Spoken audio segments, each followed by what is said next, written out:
With the abundance of RPG games that were released on the PlayStation, one name stands out among the sea of other developers that were out there with Squaresoft at the time, now Square Enix, that produced some of the highest caliber games in existence. And the PlayStation is the go-to platform and the powerhouse for RPGs in general, like literally, I kid you not. That console has so many games in the RPG genre that it's just absolutely insane. It probably has the biggest catalogue of RPG games I think ever in existence. There's just so many games that were developed, published, ported, re-released, and games that we never got to see because they were released in other regions, mainly with Japan. And there are some incredible titles that we have yet to see, and I'm still just getting to find a lot more of them each and every day. It's crazy how many's out there. With that being said, one of the games that comes to light that we'll be covering in this video is also a port of a very popular Super Nintendo game that originally was released in 1991 on the console under the name of Chrono Trigger. That would be a highly successful series for Squaresoft, not just for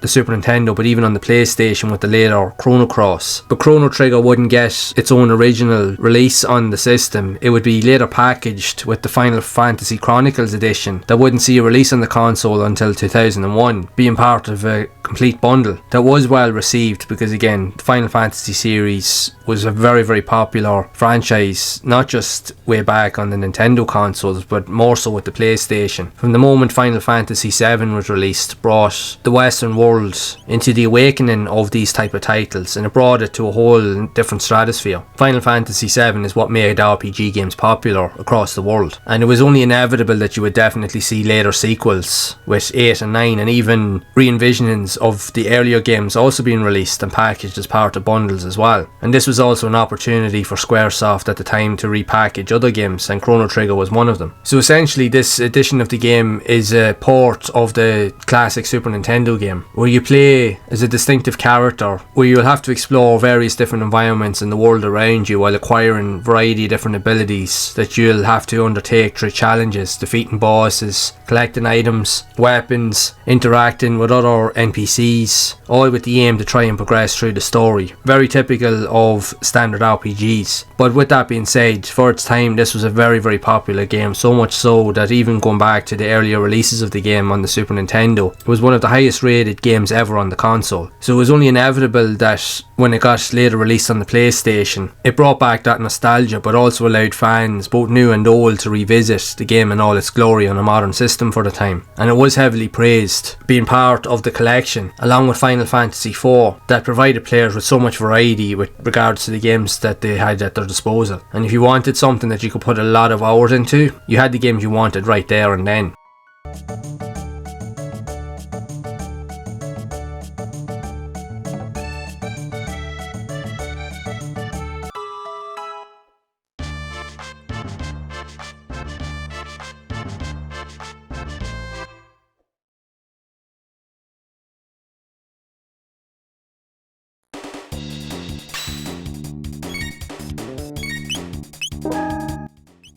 But one of the interesting aspects with these games, when they were brought onto the PlayStation at the time, while graphically they were still the same pretty much, just with a few subtle tweaks here and there to make them run properly, but they also had the additions of full motion video sequences that were more modern and up to date, and they were really visually appealing. So that also added a whole different dynamic to it, and if anything it probably added to the story even more so. It was just a very cool collection of games, and again another great addition to the RPG catalogue on the system, in fairness. The only issue that reviewers had at the time really with the games was the fact is that the battles and even the loading times could take a lot longer than you'd expect. But aside from those gripes, if you were a fan of RPGs, it didn't matter. The fact is that you could get to play pretty much one of the best RPG games of all time on the Super Nintendo, now on the PlayStation, was definitely something for every RPG fan to have. And the fact is that it was part of a long lineage of popular Square RPG games was definitely a must to have, in fairness. The one thing I will say I like about the game in your typical classic RPG format is the visuals, with the top down kind of 2D sprites and worlds that you'll end up exploring. You'll have really detailed environments that you will end up going into when you're going into like houses and even the outside world, but then you'll go on to like a live kind of like open world map, which the detail is lesser on those maps because again you're travelling through bigger areas, but will improve. Very like the later Final Fantasy games. that when you go into different towns and cities, you have a lot more detail in terms of the buildings and overall environments that you'll explore. And even with the battle sequences, the graphics are really, really good. Like, there's so much in terms of colours and variety of palettes that are used that really does stand out. And if you do enjoy this visual style of these games, you will definitely enjoy this one. There's a lot in it, there's a lot to explore. You will be playing this for quite some time, as there's so many different elements and nuances that you have to get used to. You'll have to explore and interact with loads of different characters to understand the story. While there is no voice acting, a lot of these earlier RPG games were all text-based entries. But what that did is it allowed your imagination to take over, so you could really get an idea of what way the story would proceed in your head. Very cool game indeed, I have to say. If you do like these classic style RPG games, you definitely have to give this one a try. But even with that, the game has been re-released even on modern systems as well, so there is definitely no excuse to play it. But regardless, I would love to know your thoughts of Chrono Trigger for the PlayStation, or did you even play it back on the Super Nintendo? And if so, what did you think of it overall? So be sure to share it down in the comments below. And if you would like to see more content around more of these classic style RPG games that were also released on the PlayStation, then you can check out the playlist here on screen to see more of those games in action. And as always,